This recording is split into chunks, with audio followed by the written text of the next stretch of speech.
তো আমরা চলে আসলাম কিন্তু এই যে ফুলের বাগানে। আমরা বর্তমান আছি একদম সীমান্তের কোলে।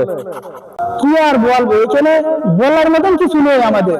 আপনাদের একটু দেখাতে চাইলাম, তো হচ্ছে না। আমরা তিনজনাই রাজমিস্ত্রি, একদম অবসর টাইমে চলে আসি, একদম সীমান্ত বাগবাড়িয়া গ্রামের নাম।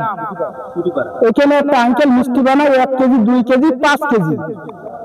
এই 4 জনে আমরা দুই কেজি মিষ্টি খাইছি। খাওয়ার পরে আঙ্কেলের বাড়ির সামনে দেখুন একটা ফুলের বাগান, খুব সুন্দর।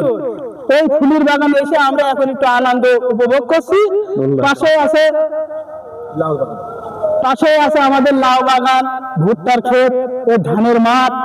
কত সুন্দর, প্রাকৃতিক, এত সুন্দর।